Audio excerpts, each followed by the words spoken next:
या घरात आत शिरेपर्यंत मला हे माहित नव्हतं की हे मंजिरीचं सासर आहे. खोटं बोलतोय हा.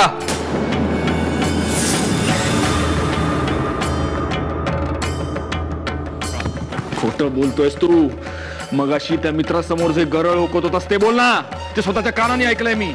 कशी माझ्याहीपेक्षा जास्त मंजिरी माझ्यावर प्रेम करते, कशी ती मला रोज फोन करते, आम्ही रोज भेटतो. मी असं कधी बोललो? हा तुम्ही ते आला होता तेव्हा मी नशेत होतो. कदाचित नशेत मी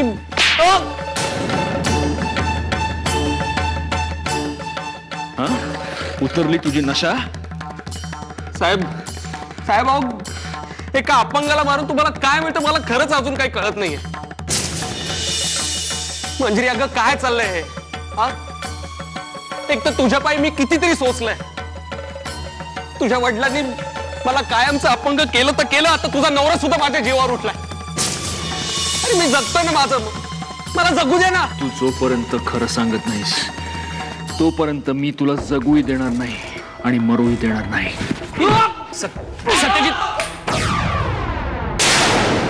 सत्यजित बास, याला खरंच काही झालं ना तर खूप मोठा प्रॉब्लेम होईल. हे तू बाहेर निघ. चल चल.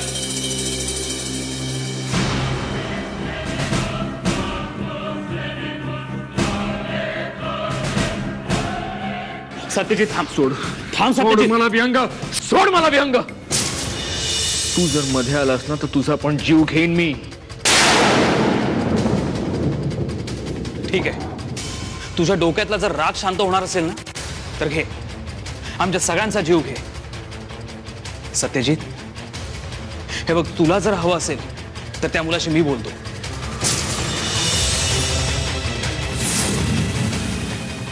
पण आता रागाच्या भरात तुझ्या हातून जर काही बरं वाईट झालं तर आपल्याला निस्तरणं कठीण जाईल. तू थांब इथेच. काकू तुम्ही बोलायच्याशी. मी आलोच. मी पण येते विहंग.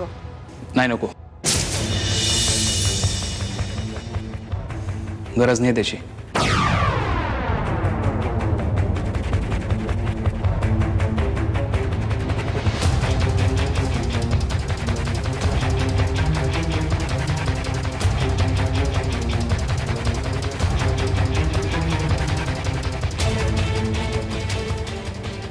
सत्यजित, तो मुलगा पुन्हा पुन्हा हेच सांगत होता की त्याची आणि मंजिरीची फक्त मैत्री होती. मुळात तुझ्या मनात हे खूळ आलं तरी कुठून? काय झालंय सत्यजित? तू नीट बसून मला सगळं सांगणार आहेस का? नाही, मी आता कोणाला काहीही सांगणार नाही.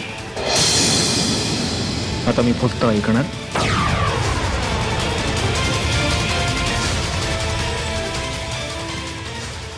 जे मंजिरी सांगेल ते.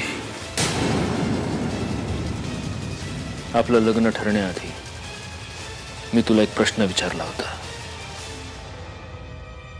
तुझ्या आयुष्यात माझ्या आधी कोणी मुलगा आला होता का? तो एक प्रश्न विचारण्यासाठी मी इथून उठून तुझ्या घरी आलो होतो.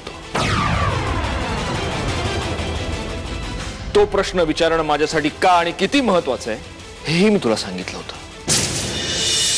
आणि एवढं सगळं सांगूनही तू माझ्याशी खोटं बोललीस मंजिरी.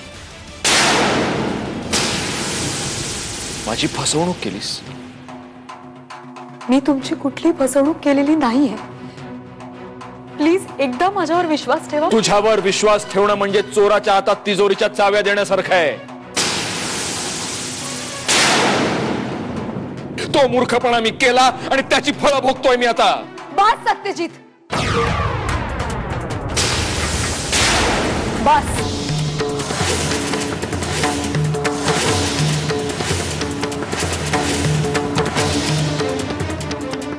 यापुढे मी तुमचं काही एक ऐकून घेणार नाही. एक बायको म्हणून तुमचं सगळं ऐकणं कर्तव्य आहे माझं. पण एक पतिव्रता हे सगळं नाही ऐकून घेणार. किती सहज आरोप करून मोकळे होता तुम्ही. कोणीतरी येतो, तुमच्या पत्नीच्या पूर्वायुष्याबद्दल काहीही बोलतो आणि तुम्ही त्याच्यावर विश्वास ठेवता? एक असा माणूस ज्याचा तुमच्याशी यापूर्वी कधीच संबंध आला नव्हता आणि कदाचित यापुढे कधी येणारही नाही, त्याच्या बोलण्यावर तुम्ही विश्वास ठेवता?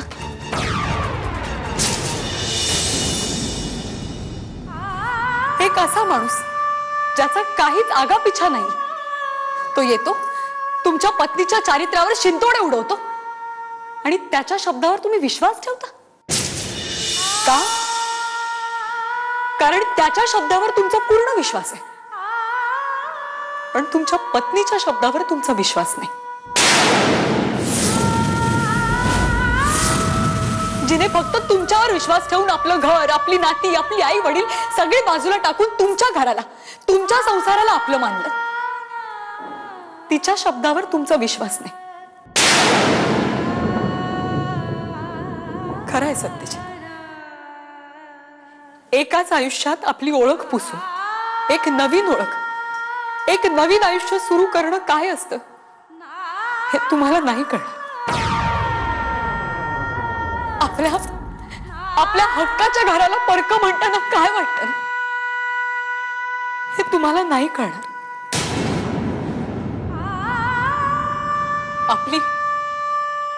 आपली सगळ्यात जवळची व्यक्ती, आपली विश्वासाची व्यक्ती जेव्हा आपल्यावर संशय घेते तेव्हा काय वाटतं हे तुम्हाला नाही कळणार सत्यजित. कारण असं एकटं पडणं फक्त आणि फक्त स्त्रीच्या वाट्याला येत असतं.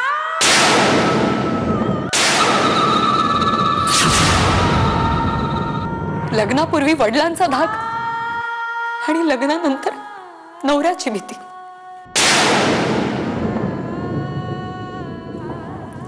पुरुष कितीही वेळ घराबाहेर राहू शकतो, त्याला मर्यादा नाहीयेत, पण पत्नीने, मुलीने वेळेत घरी यायला हवं, तिने मर्यादा पाळायला हव्यात. तिने जर मर्यादा पाळल्या नाहीत तर तुम्ही तिच्या चारित्र्यावर संशय घेणार आणि तुम्ही संशय नाही घेतला तर जग तुम्हाला घ्यायला भाग पाडणार. मुलगी कुठे जाते, कोणाला भेटते, काय करते, पुरुष फक्त आणि फक्त प्रश्न विचारणार आणि स्त्री तिने फक्त आरोपीच्या पिंजऱ्यात उभं राहून उत्तर देत राहायचं.